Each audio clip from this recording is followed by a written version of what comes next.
déterminer le nom de ces trois amines. Alors une amine, elle est repérée par évidemment un atome d'azote qui est lié à trois groupements, R1, R2, R3. R1 étant une chaîne carbonée, et puis R2 et R3 pouvant être un atome d'hydrogène ou une chaîne carbonée. Ceci, c'est appelé une amine primaire. Pourquoi? Parce que N est lié à deux atomes d'hydrogène et à une chaîne carbonée. Comment se nomme cette amine? Eh bien, j'entoure la chaîne principale qui contient le carbone fonctionnel et la fonction amine. Ensuite, je numérote les atomes de carbone. 1, 2, 3. Il s'agit donc du 2-méthyle, puisqu'il y a un groupement méthyle ici.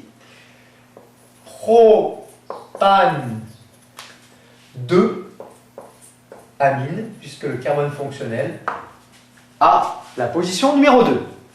Le second, on voit que ça, donc, c'est une amine primaire. Amine primaire, car l'atome d'azote, ici, est lié à deux atomes d'hydrogène. Maintenant, l'atome d'azote est lié plus qu'à un seul atome d'hydrogène. Il s'agit donc d'une amine secondaire. Quel est son nom? 1, 2, 3, 4, 5, chaîne principale. Pentalamine, on pourrait se dire. Mais ici, on voit qu'on a un groupement méthyle. Donc, il s'agit de la N-méthyle. N, pourquoi? Parce qu'il y a un groupement méthyle sur l'atome d'azote. N-méthyle, pentane. 1, 2, 3, 4, 5, pentane. 3 amine. Attention, entre les chiffres et les lettres, toujours un tiret. Le dernier, on voit qu'ici, la chaîne principale fait 1, 2, 3, 4 atomes. 4 atomes de carbone. Donc c'est une butanamine. Comme il y a un groupement méthyle ici, sur l'atome d'azote, et un groupement méthyle sur la chaîne carbonée, il s'agit du N, que l'on met en premier, virgule. Alors, où se trouve le groupement méthyle? 1, 2, 3, 4. Se trouve sur le troisième. N,3. Diméthyle. Un groupement méthyle ici, un groupement méthyle ici. Le diméthyle butane de amine. J'aurais pu numéroter la chaîne dans l'autre sens, mais à ce moment-là, le carbone fonctionnel aurait eu le numéro 3. Et on minimise l'indice du carbone fonctionnel. Une petite précision, ici, il s'agit d'une amine secondaire,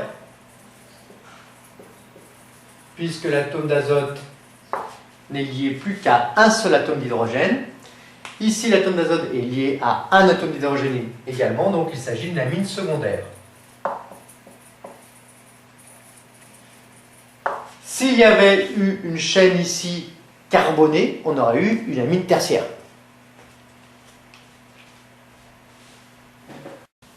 Déterminez maintenant la formule semi-développée de ces amines. Alors, N,N diméthyle éthanamine. On a affaire à une amine tertiaire, sur laquelle il y a deux groupements méthyles. La chaîne principale, elle contient deux atomes de carbone. Ensuite, on a l'atome d'azote, un carbone ici et un carbone ici. Il ne reste plus qu'à écrire les atomes d'hydrogène. 3 pour celui-ci, 2 pour celui-ci, 3 et 3. C'est donc une amine tertiaire. Le suivant. Vous pouvez mettre à tout moment stop sur la vidéo et puis chercher tout seul évidemment. Le N,N,4 triméthylpentane de amine. On y va. 1, 2, 3, 4, 5. 5 atomes de carbone puisqu'on a une espèce chimique qui provient du pentane. Sur le deuxième atome de carbone, je mets la fonction amine. Comme c'est une N,N triméthyle, il y a un atome de carbone ici, un atome de carbone ici, et 1, 2, 3, 4. Un atome de carbone ici, Voilà le premier groupement méthyle, voilà le second, et voilà le troisième. Je complète maintenant avec les atomes d'hydrogène. 3, 1, 2, 3 et un 4. 2, 1, 2, 3 et un 4. 1, 2, 3. Je numérote pour être sûr. 1, 2, 3, 4, 5. J'ai bien le 4 méthyle et NN diméthyle ici. Le dernier, donc ici il s'agit d'une amine qui est tertiaire, hein, puisque l'atome d'azote n'est lié à aucun atome d'hydrogène. Amine tertiaire. On fait le dernier, le N-éthyle.